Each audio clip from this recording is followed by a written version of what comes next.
Hi friends, welcome to the UPSC PCS forum.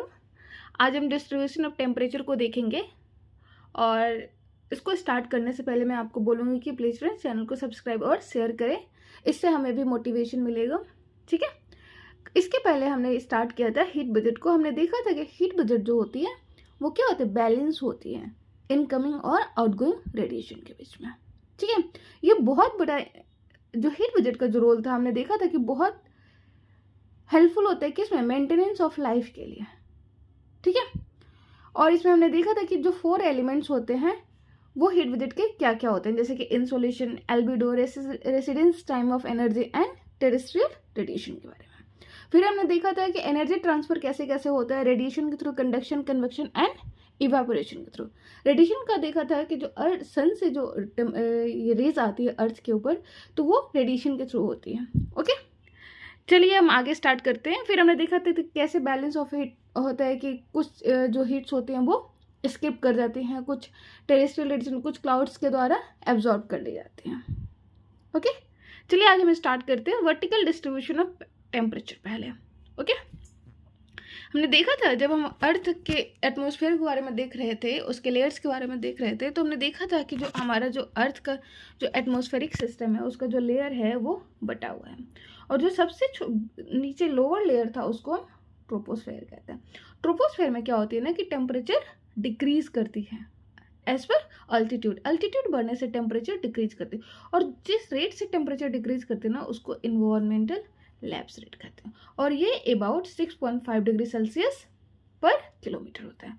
उसके बाद एक जोन हमने देखा था, जो एक कांस्टेंट जोन होता है उसको हम बोलते हैं ट्रोपोपॉज, और ये क्या करता है, ट्रोपोपॉज स्ट्रेटोस्फीयर को ट्रोपोस्फीयर से अलग करता है। फिर हमने स्ट्रेटोस्फीयर के बारे में देखा था कि स्ट्रेटोस्फीयर में क्या होता है कि टेम्परेचर हाइट के अकॉर्डिंग इंक्रीज करता है, और इसके पीछे हमने रीजन देखा था क्या, ओजोन का, कि यहाँ पे ओजोन मिलता है, ओजोनोस्फीयर होता है। ठीक है, और हमने देखा था कि ओजोन क्या करते हैं, ओजोन जो अर्थ से जो सन से आने वाली अल्ट्रावायलेट रेज है उसको एब्जॉर्ब कर लेता है। ठीक है, और हमने देखा था कि अल्ट्रावायलेट रेज क्या होती है, हमें अगर वो अर्थ पे पहुंच जाए, हमने देखा था कि अगर वो अर्थ पे पहुंच जाए तो क्या होता है, वो बहुत सारी प्रॉब्लम्स क्रिएट करती हैं। इसके बाद है स्ट्रेटोपॉज, जो कि मेजोपॉज को मेजोस्फीयर को स्ट्रेटोस्फीयर से अलग होता है, और मेजोस्फीयर का टेम्परेचर देखा था -95 डिग्री सेल्सियस। इसके पीछे का जो लॉजिक है, इसके पीछे का जो रीज़न है वो अभी तक क्लियर नहीं है। ठीक है, और ये हमारे एटमॉस्फेयर का सबसे कम टेम्परेचर होता है, कहाँ पर, मेजोस्फीयर में -95 डिग्री सेल्सियस। कहीं कहीं पर ये 90 डिग्री सेल्सियस भी रहता है, -90 डिग्री सेल्सियस। ओके, उसके बाद हमने देखा था थर्मोस्फेयर। थर्मोस्फेयर 2 पार्ट में बटे हुए। थर्मोस्फेयर कौन से पार्ट में, आयोनोस्फेयर एंड एक्सोस्फेयर में।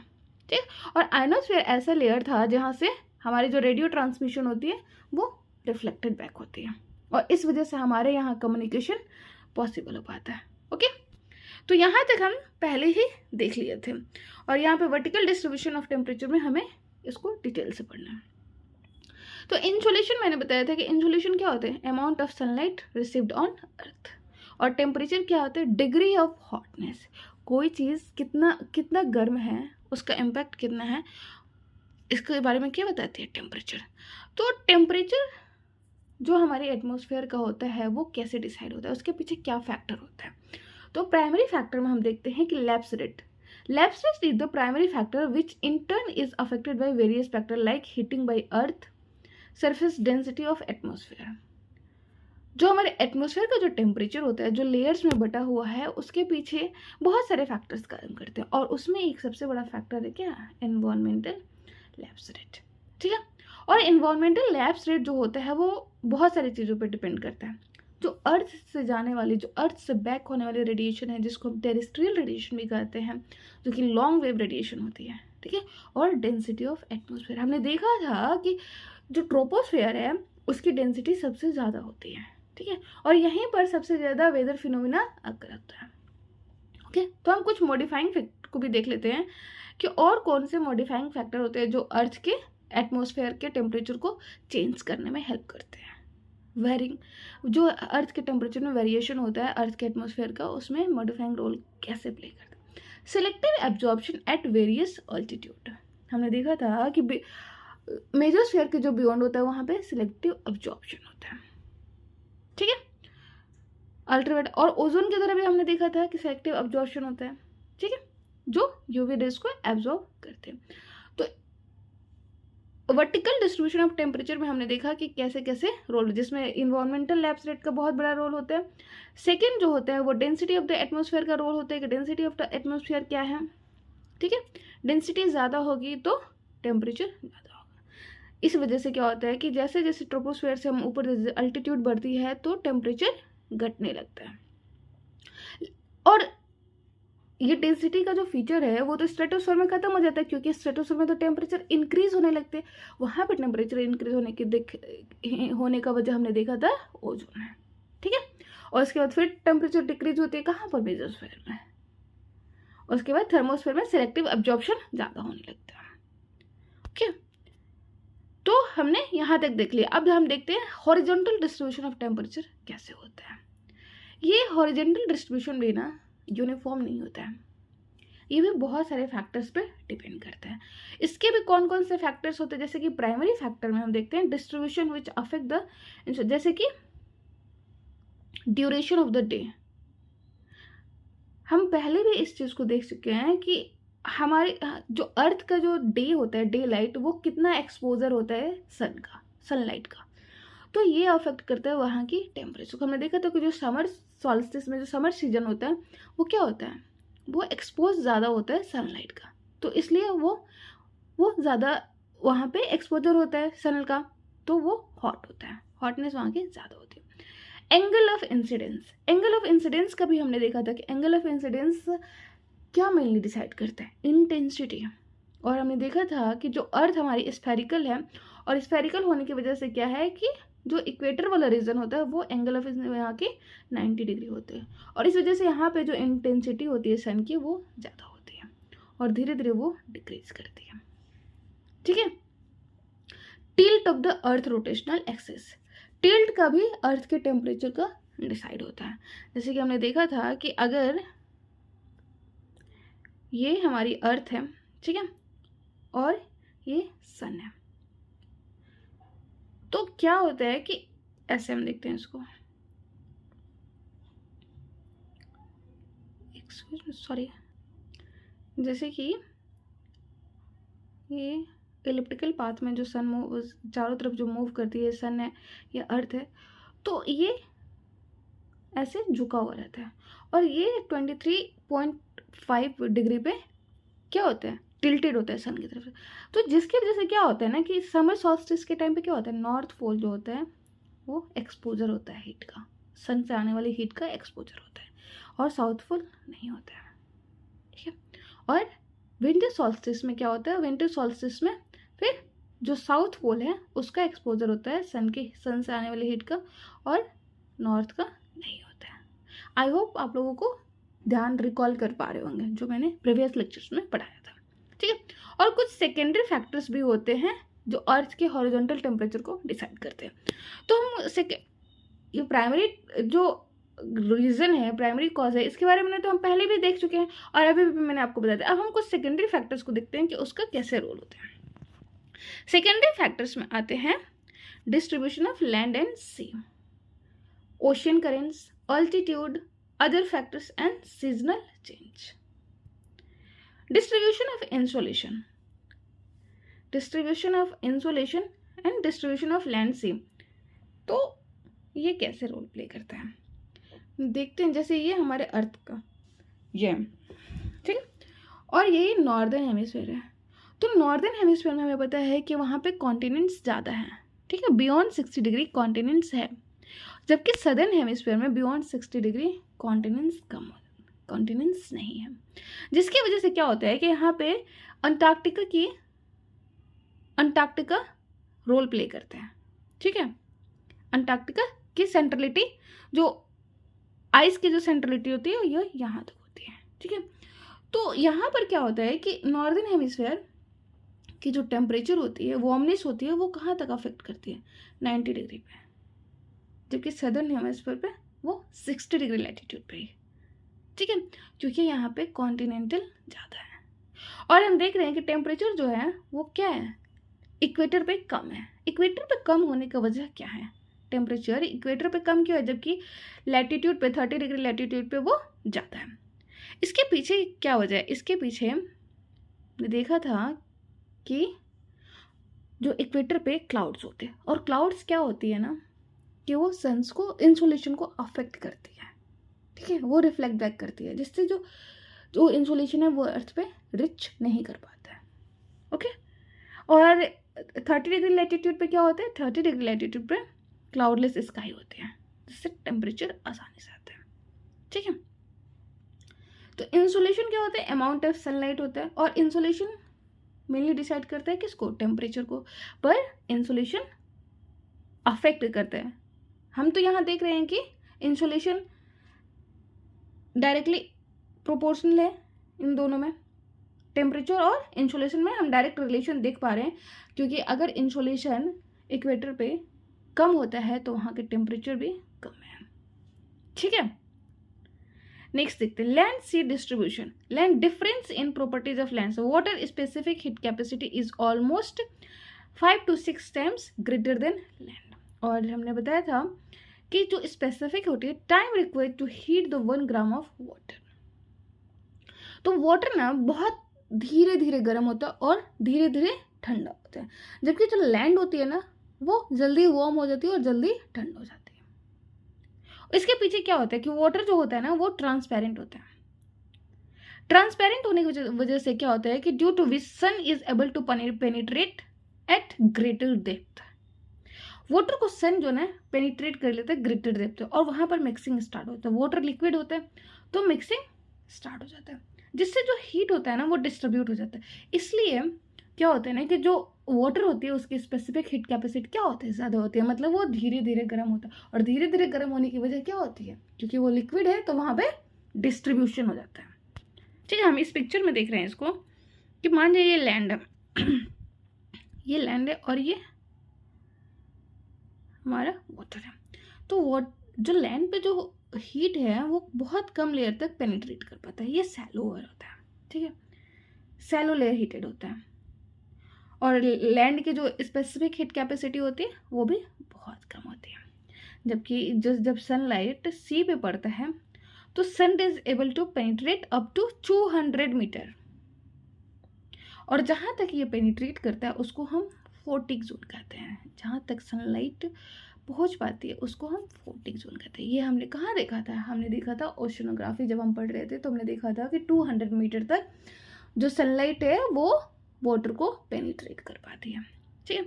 हाई स्पेसिफिक हीट कैपेसिटी होती है क्योंकि इसको गर्म होने में टाइम लगता है और ठंडा होने में भी टाइम लगता है, और मिक्सिंग होती है। Mixing contributing of all this lead to moderate heating and cause moderate temperature at the coastal areas and these areas do not show extremes of temperature। और ये जो मिक्सिंग होता है, ठीक है, हाई स्पेसिफिक हीट कैपेसिटी और penetration क्या करता है, जिसकी वजह से जो कोस्टल रीजन होती है ना वो एक्सट्रीम टेम्परेचर को शो नहीं करती है। जैसे कि ये हमारा क्या है, हमारा लैंड है, ठीक है, ये हमारी कॉन्टिनेंट है। तो हम देखते हैं कि जैसे ही मरीन इन्फ्लुएंस कम, जैसे ही हम अंदर जाते हैं टुवर्ड्स कॉन्टिनेंट्स, तो मरीन का जो इन्फ्लुएंस होता है वो कम होता जाता है और कॉन्टिनेंटलिटी अफेक्ट ज़्यादा हो जाती है। इस वजह से क्या होता है ना कि इसका सबसे अच्छा एग्जाम्पल हम दिल्ली और मुंबई को ले सकते हैं। मुंबई ये कोस्टल रीजन पे है और दिल्ली क्या है, कॉन्टिनेंटलिटी को शो करता है। इस वजह से क्या होता है कि जो दिल्ली है वो विंटर में हार्श टेम्परेचर को शो करते हैं, वहाँ पे वो विंटर हार्श होते हैं बिकॉज ऑफ कॉन्टिनेंटलिटी, ठीक है। और जो मुंबई होता है वहाँ पे कॉन्टिनेंटलिटी अफेक्ट नहीं होती, वहाँ पे मरीन इन्फ्लुएंस, तो वहाँ की जो टेम्परेचर होती है वो मॉडरेट होती है, ठीक है। ओशन करेंट का क्या रोल होता है, ओशन करेंट पे हमने देखा, जब हमने ओशनोग्राफी पढ़ा था तो हमने देखा था ओशन बहुत बड़ा रोल प्ले करती है किसमें, टेम्परेचर को डिस्ट्रीब्यूट करने में। और हमने देखा था कि जो वार्म ओशन करेंट होती है वो क्या करती है, वार्म ओशन करती है लो लैटिट्यूड से वो हाई लैटिट्यूड तक मूव करती है वार्म ओशन करेंट, जबकि कोल्ड ओशन करेंट क्या करती है, हाई लैटिट्यूड से लो लैटिट्यूड तक आती है। ठीक है, तो वार्म करेंट क्या करती है, एवरेज टेम्परेचर इंक्रीज कर देती है उस रीजन का, और कोल्ड करेंट डेसिकेटिंग इफेक्ट कराती है। डेसिकेटिंग इफेक्ट का मतलब वहाँ पे चिल्डनेस को बढ़ा देती है। इस वजह से आपने देखा होगा कि जो ईस्टर्न पार्ट होता है, ओशन का जो ईस्टर्न पार्ट होता है, वहाँ पे अपवेलिंग होता है। जैसे कि हम इसमें देखते हैं, एक फिगर लेते हैं, वैसे मैंने इसको डिटेल में पढ़ाया है ओशन में, बट फिर भी मैं यहाँ पे आपको क्लियर करता हूँ। ये ओशन है, और ये जो इक्वेटर पे जब नॉर्थ ईस्टर्ली के वजह से जब करंट ये ओशन वाटर मूव करते हैं ईस्ट टू वेस्ट, तो यहाँ पे अपवेलिंग होता है। ठीक है, और अपवेलिंग होता है तो यहाँ पे कोल्ड करंट आ जाती है, और इस वेस्टर्न साइड पे क्या होता है, वार्म करंट का पाइलअप हो जाता है। ठीक है, तो ये वार्म करंट इस कोस्टल रीजन पे, जो ईस्टर्न रीजन पे, ईस्टर्न कॉन्टिनेंट पे क्या होते हैं, वार्मनेस का इफेक्ट डालती है। और इसका सबसे अच्छा एग्जांपल आपको कहाँ देखने को मिल सकता है, इसका सबसे अच्छा एग्जांपल आपको जैसे कुरोशिया करंट जो वेस्टर्न पैसिफिक पे है और eastern Asian, eastern Japan region में। ठीक है, और कहाँ पे देखें, गल्फ स्ट्रीम जो कि वेस्टर्न अटलांटिक ओशन है और eastern north America. Okay, I hope आप उसको रिकॉल कर पा रहे होंगे। अगर थोड़ी सी भी इशू होगी तो आप ओशनोग्राफी का लेक्चर जाके देख सकते हैं। ओके, इस फिगर में भी हम देखते हैं कि जैसे यहाँ के ये ईस्ट से वेस्ट जब करंट फ्लो करती है, ईस्टर्लीज विंड के इसमें आकर इन्फ्लुएंस यहाँ के, तो यहाँ पे ये लैंड है, फिर यहाँ से ये मूव कर नॉर्थवर्ड मूव कर जाती है। तो यहाँ पर क्या होता है, यहाँ पे अपवेलिंग स्टार्ट हो जाता है, और अपवेलिंग होता है तो नीचे से वाटर ऊपर आ जाती है। ठीक है, और नीचे से वाटर तो यहाँ पे क्या होता है, टेम्परेचर लोअर होता है। ठीक है, और इस रीजन में क्या होता है, टेम्परेचर हायर होता है। फिर यहाँ पर क्या होता है कि फिर यहाँ पर करंट यहाँ से मुड़ जाती है, और क्यों मुड़ जाती है यहाँ से, बिकॉज बियॉन्ड 30 डिग्री जो कॉरियोलिस फोर्स है उसका इम्पैक्ट ज़्यादा हो जाता है। और दूसरा रीजन क्या होता है, वेस्टर्लीज का जो रोल होता है बियॉन्ड 30 डिग्री ज़्यादा हो जाता है। तो इस वजह से ये वेस्टर्लीज विंड के इन्फ्लुएंस में आकर ईस्ट टू वेस्ट मूव कर जाते हैं, और फिर यहाँ पे भी अपवेलिंग होता है। और यहाँ पे एक और चीज़ होता है, यहाँ पे जो मेल्टिंग ऑफ ग्लेशियर्स होते हैं वो भी क्या करते हैं, यहाँ के जो टेम्परेचर होता है उसको घटा देते हैं। ठीक है, तो हमने देखा था क्योंकि अटलांटिक ओशन में यहाँ पे गल्फ स्ट्रीम जाती है, और इधर से लेब्राडोर करंट आती है। ठीक है, और यहाँ पे क्या फ्रंट का फॉर्मेशन करती है, और ये फ्रंट जो है वो किस में रोल प्ले करता है, ये बहुत बड़ा अच्छा जोन प्रोवाइड करता है, किसके लिए, फिशिंग के लिए। ठीक है, फिर ये वेस्टर्लीज के इन्फ्लुएंस में आके ये ऐसे आती है। ठीक है, और यहाँ पे इस रीजन का टेम्परेचर बढ़ा देती है क्योंकि ये वार्म करंट ही होता है। ठीक है, लेकिन वो फिर इक्वेटोरियल रीजन में जाके ट्रॉपिकल रीजन में क्या होता है, जाते जाते वो तब तक ठंड हो जाती है और फिर ये कोल्ड करंट हो जाते हैं।